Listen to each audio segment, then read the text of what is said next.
Vamos falar de crise hipertensiva. Eu sou o Dr. Felipe Santos, sou médico cardiologista e vou te ensinar um pouco mais como manejar e identificar esse paciente numa sala de emergência ou no pronto-socorro, ok? Vem comigo.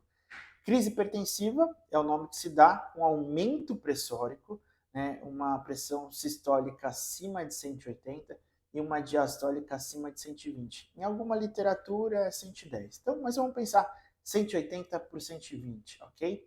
Acima disso é crise hipertensiva. A crise hipertensiva ela pode ter três grupos, ok? Tem a pseudocrise hipertensiva, segundo grupo, uma urgência hipertensiva, terceiro grupo, emergência hipertensiva. Vamos começar com a pseudocrise hipertensiva, que é mais fácil, é mais tranquilo. Pseudocrise hipertensiva, a gente não vai pensar na pressão, a gente vai pensar no motivo pelo qual descompensou, tá? É um paciente que está com dor, que vai no pronto-socorro e aí vê que a pressão está bastante alta.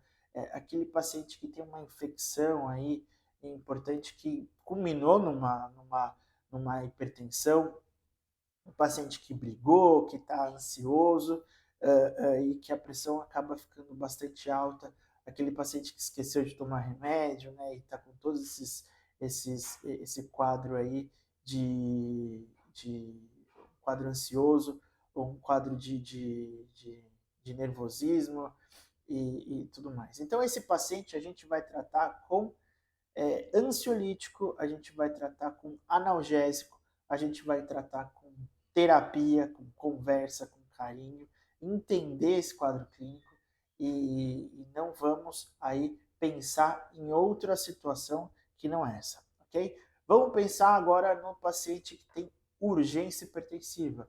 Voltando, a pressão acima de 180 por 120. E o que difere a urgência hipertensiva da emergência hipertensiva? Difere da seguinte situação: lesão de órgão-alvo. Isso tem que ficar bem claro na nossa cabeça. Tem lesão de órgão-alvo, é emergência hipertensiva. Não tem lesão de órgão-alvo, é urgência hipertensiva. Quais são os órgãos-alvos aqui? Os órgãos-alvos são cérebro, olho, pulmão, coração, fígado e rim, ok? Esses órgãos, né, quando estão acometidos, a gente dá o nome de emergência hipertensiva, configura emergência hipertensiva. Quando não estão acometidos, a gente dá o nome de urgência hipertensiva. E falando da urgência hipertensiva, nós vamos medicar com o quê? Qual que é a nossa terapêutica medicamentosa? Aí sim, remédios para diminuir pressão, tá? Os antihipertensivos. Quais antihipertensivos? Na literatura, captopril, ele é muito bom como antihipertensivo na urgência hipertensiva. Propranolol é muito bom também. Beta-bloqueadores, os dihidropiridínicos, ok? Amlodipina e tudo mais. Vasodilatador via oral de liberação prolongada, ok? Então, a urgência hipertensiva, a gente pode ir diminuindo a pressão devagar, lento e gradativo, ok? São aqueles pacientes que vão ficar 6, 8, 12 horas no pronto-socorro e depois vão embora, tá? Esse paciente a gente vai diminuindo a pressão de forma gradativa, tranquilo, com muita conversa, fazendo o exame aqui, o exame ali, entendendo realmente, otimizando essas medicações, e esse paciente vai ter alta com acompanhamento cardiológico, com uma solicitação de exame de mapa, né, monitorização ambulatorial da pressão arterial, e um ecocardiograma, ok? Sobre a emergência hipertensiva, então.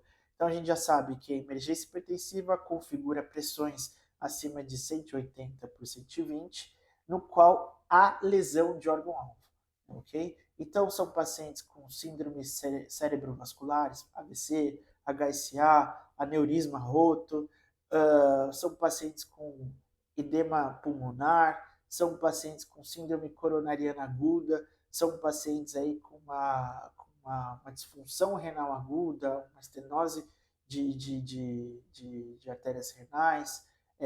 São esses pacientes mais graves. Tá? Esses pacientes devem ser conduzidos em sala de emergência. devem ser conduzidos, então, para um emergencista, para um cardiologista, para um clínico bastante, por um clínico experiente, ok? Esses pacientes, então, nós vamos procurar se tem alguma coisa no cérebro, uma imagem tomográfica, se tem alguma coisa no pulmão, inicialmente, óbvio, né, ausculta pulmonar, um raio-x de tórax, podendo aí extravasar aí até para uma tomografia de tórax. Rim, massa palpável, vamos procurar ali perirenal, ver se ele tem alguma coisa, um ultrassom de rins e vias, um exame de urina, uma função renal. Isso a gente tem que manejar muito bem no paciente com emergência hipertensiva. Detalhe, um paciente com emergência hipertensiva, ele pode aí começar a ter sinais de deteriorização do sensório, rebaixamento do sensório. E então, o rebaixamento do sensório tem a ver alguma coisa com síndrome cerebrovascular? Não necessariamente, porque uma síndrome coronariana aguda pode dar rebaixamento do sensório, né? Um edema agudo pulmonar hipervolêmico, hipertensivo, né? Ele vai dar rebaixamento do sensório nas suas fases um pouco mais críticas, em que não há aí a ventilação suficiente, tá? Então, esses pacientes com emergência hipertensiva, nós temos que olhar com carinho, com atenção, e entender o porquê dessa emergência hipertensiva. Então, sempre que houver um paciente com emergência hipertensiva, esse paciente tem que ser investigado os órgãos-alvo. Okay? Interessante um caso que aconteceu no pronto-socorro, o seguinte, um paciente de 72 anos. Esse paciente, ele tinha brigado na Assembleia do Condomínio, foi para o pronto-socorro com uma dor torácica, uma dor que irradiava para o pescoço, uma dor de cabeça aí também importante. Esse paciente chegou na triagem com uma pressão alta, uma pressão de 170 por 120, que aumentou, né, para 180, para 200 por 120, configurando então, né, uma crise hipertensiva. Esse paciente, como falou que estava com dor torácica, foi logo para o protocolo de dor torácica, fez aí eletrocardiograma, coletou troponina. Detalhe, eletrocardiograma normal, mas a troponina veio um pouco elevada. Okay? Dor torácica, troponina elevada, infarto sem supra.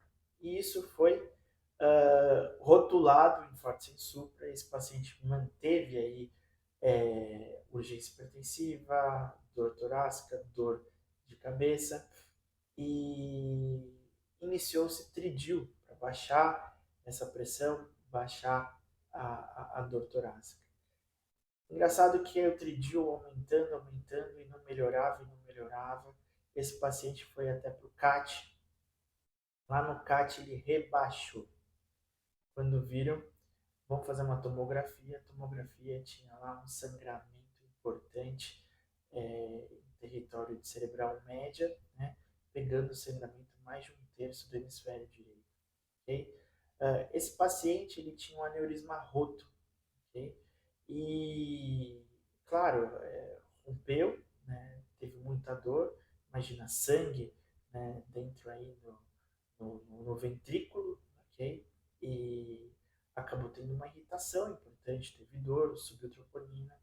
E esse paciente foi inicialmente evoluído, conduzido como uma síndrome coronariana aguda, mas na verdade era uma síndrome neurovascular, cerebrovascular.